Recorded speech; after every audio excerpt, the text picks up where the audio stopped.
Bonjour tout le monde.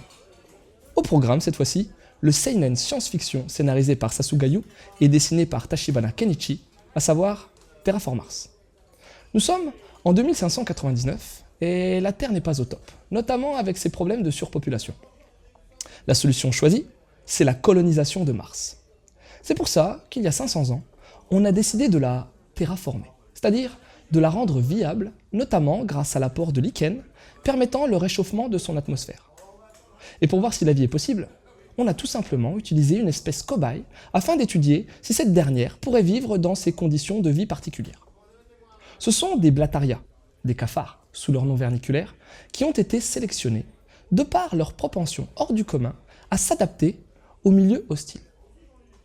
Revenons à nos moutons, puisqu'une mission appelée Bugs2 est dépêchée afin d'éradiquer la vermine test qui, durant ces 500 ans, s'est adaptée de manière surprenante, dirons-nous. Mais ce groupe de 15 personnes est un peu particulier, puisque chaque membre est néophyte dans l'astronautique, mais surtout, chacun d'eux a subi des manipulations génétiques visant à modifier leurs aptitudes physiques, et ce, en mixant leurs gènes à ceux d'insectes très particuliers. Allez, je ne vous en dis pas plus, que le combat commence entre les vilaines bébêtes de l'espace et nos désinsectiseurs.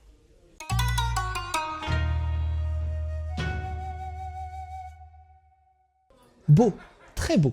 Le dessin est fin et détaillé pour les personnages, mais aussi pour les décors, et ce, malgré l'aspect désertique de Mars par moments. Par contre, mais ce n'est qu'un avis personnel, je ne suis pas fan du design des Terraform Mars, des cafards mutants. Et on sent un trop grand décalage avec le reste, notamment au niveau des teintes. Le découpage est immersif, avec de la variété et un agencement des cases intelligent. Rien de révolutionnaire concernant les cadrages, mais le rendu final demeure tout de même très solide. Aucune fausse note technique pour ce titre de Kase Seinen, hormis peut-être un papier un poil trop fin à mon goût.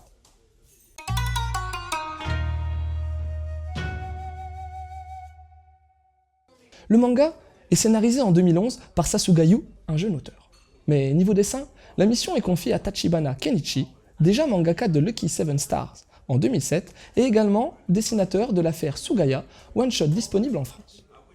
L'histoire est réellement prenante et ce qui m'a le plus plu, c'est la foultitude de détails scientifiques.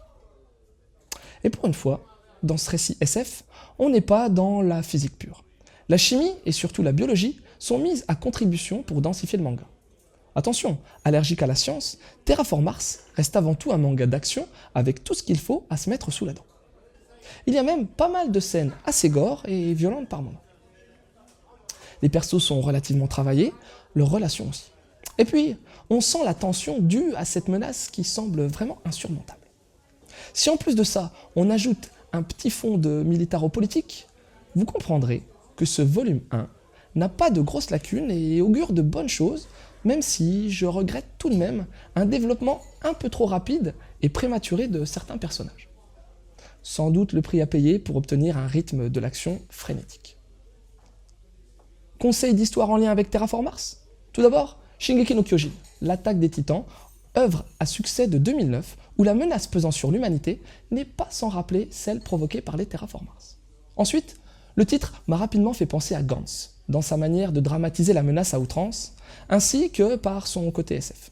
Et puis, il y a aussi Blue Gander, un petit animé pas hyper connu de 1999, type SF, où l'humanité fait face à des monstres insectoïdes.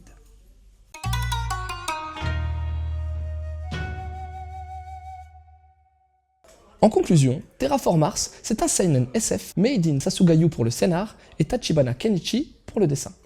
Ce manga va nous narrer le combat entre des terriens génétiquement modifiés qui ont développé des pouvoirs animaux et les Terraform Mars, des espèces de cafards évolués que l'homme a utilisés pour la colonisation de Mars. Le dessin est vraiment très beau, même si le design des cafards de l'espace dénote un peu du reste. La mise en case est intelligente et apporte l'immersion et le dynamisme nécessaires à ce type de récit. On est alors face à un manga rempli de détails scientifiques crédibles, ainsi que face à une construction des personnages intéressante, malgré un rythme trop important par moment. Un titre qui ravira les fans d'action, qui aiment tout de même avoir un fond scénaristique travaillé. C'est chez Kase, et ça coûte 8,29 €. Bonne lecture, et à la prochaine.